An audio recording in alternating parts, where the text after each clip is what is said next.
olutalo mu nkambi ya NRM obadde omanyi olutalo luli wakati wa Bebe Cool Big Size ne Ronald Mayinja eyava mu People Power naye waliwo olutalo lulala olubaluse wakati mu bayimbi aba NRM olutalo luli lwa munda nnyo naye nga luno lutalo ebise ebisinga ffenna tukimanyi abayimbi abagenda mu NRM entalo zonna ezitera okubaleetera okukubagana ziba za byanfuna mabega kawo twawulira King Michael yagenda n'akubagana ne Bebe Cool Big Eye n'alumba Bebe Cool Bebe Cool n'alumba Ronald Mayinja omugole eyakajoininga NRM naye zentalo zibaawo Team Oman, Team Dubai, Team Saudi Arabia, Team Qatar, Team USA, Team Canada mwena mwebale nnyo okwekumbya Project Media TV namwe abalaba interview zaffe interview ya Calvin Kayanja mugirabye ng'ayogera ensonga ze zikwatagana ne Brisha Cash muzirabe bulungi nnyo gwatanagirabo osobola okubanga okkirirawo wansi notegeera Brisha Cash yani ne Calvin Kayanja amumanyi ngaani ebusagala bigendamu naye emabega kaawo ennaku nga lumu oba bbiri emabega ne kantandike wiiki ewedde waliyo olukuŋŋaana lwa NRM lwe bamala nominatinga President Yoweri Kaguta Museveni tibihabulwa oba lyeryo gwesobola pronouncing nga bw'olyagala yasobola okuba nga nominatingibwa ekyambogo bukwalokwalo n'agenda paka emunyonyo gye yalonkingira manifesto ye mu kulonkinga manifesto bayita bamemba ba NRM bamemba ba NRM abo be bayita kwaliko ba presidential advisor fena tukimanyi muno mu Uganda tulina ba presidential advisor bangi Catherine Kusasira presidential advisor Ronald Mayinja naye takina Buchamani Fullfigure Jennifer Fullfigure naye presidential advisor mu kitiche naye advisinga mukulembeze wa ggwanga Nankubi so abamu kuba presidential advisor baba kuba ekikono mu bantu bwe bakuba ekikono mwalimu Fullfigure presidential advisor fena tukimanyi ate n'ekyo ekitiibwa naye akiyimba nnyo akyewa nnyo kitiibwa kye kyamaanyi nnyo yasobola okubanga akubwa ekikono entalo mwazirabakawo story twagikolawo wansi osobola okubanga ogikeberako basobola okubanga bamuganda okuyingira ekyamuganya okuyingira yali takebeddwa yagamba yali baali bamukebedde emirundi ng'ena bwatyo bwagamba bamukuba ekikono n'abalangira awo n'alangira enkwe ziri mu NRM n'ayogerako n'obwongezi nti ndi lubuto kyolubuto nanyini lubuto mu maaso awo tugenda kuba tumukutegeeza sigala ku Project Media TV okuva olwo Fullfigure tanassa mukono ayongere fena nga tumumanyi tasirika teyeri antama asobola okuba nga ayongera okukomerera aba NRM bonna basuubira balina enkwe mu NRM ayongedde okuba nga abakuba emisumaali mu bakubye emisumaali amawulire njagala okuba nga nkutegeeza olunaku olwaleero Catherine Kusasira emabega kaawo Fullfigure nga tanajoyininga NRM omuntu gwe yasooka okukuba emisumaali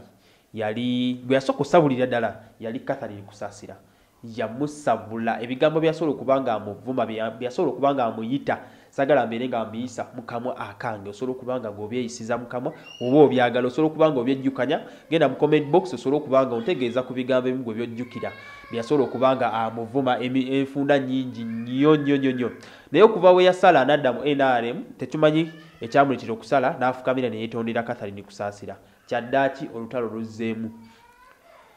Catherine Kusasira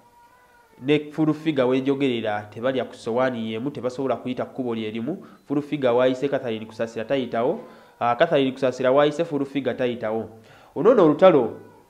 really spiced up Fullfigure tumanyi tasirikira byama era oba olina ekyama kyo abantu nga Fullfigure si kirungi kubanga obagamba Fullfigure yavuddeyo n'asobola okuba nga ayogera ebyama ekyama ekyenkusifu ku Catherine Kusasira ekyama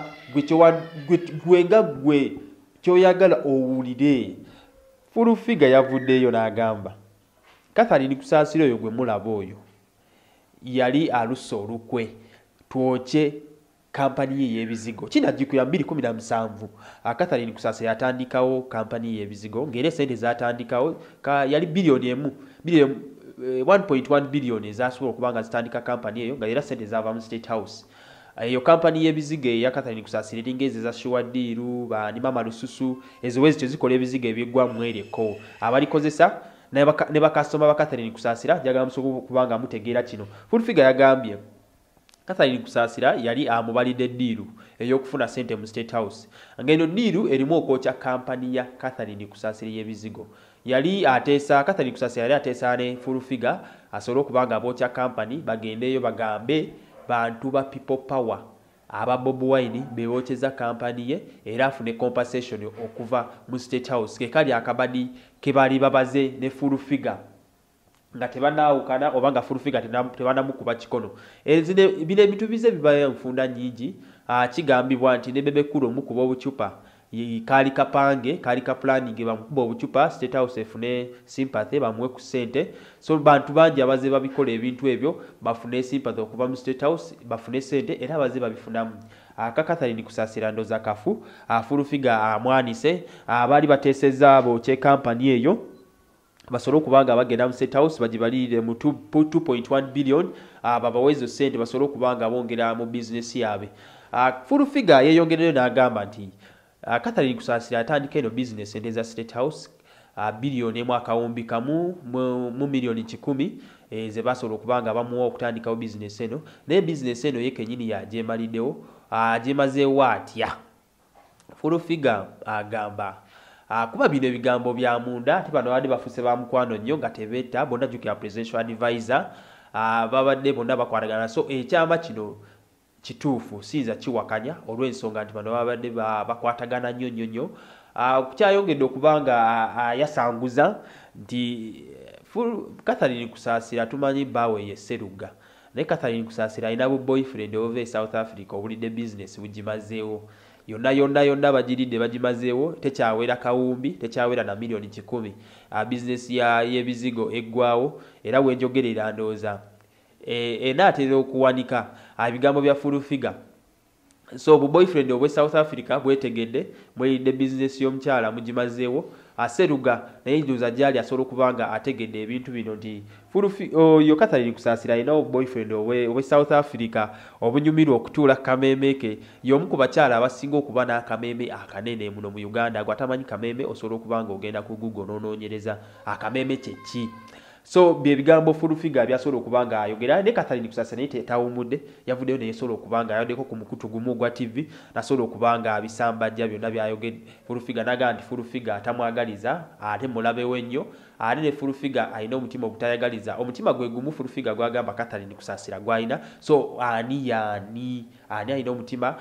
Fullfigure bakigambibwa nti alina enkwe bwaba ine enkwe then byayogera like bituufu nnyo ate nga bituufu nnyo ddala ng'okyali ku Projan Media TV njagala okola ekintu kimu subscribinga bw'omala subscribinga tuweerabira okuhitinga notification bell bw'ohitinga notification bell ogenda kuba tweyunzeeko obutereevu tuyina akapya akajja ku mukutu gwaffe nga buli wiiki ku Lwakubiri tugenda kubaaho n'akapya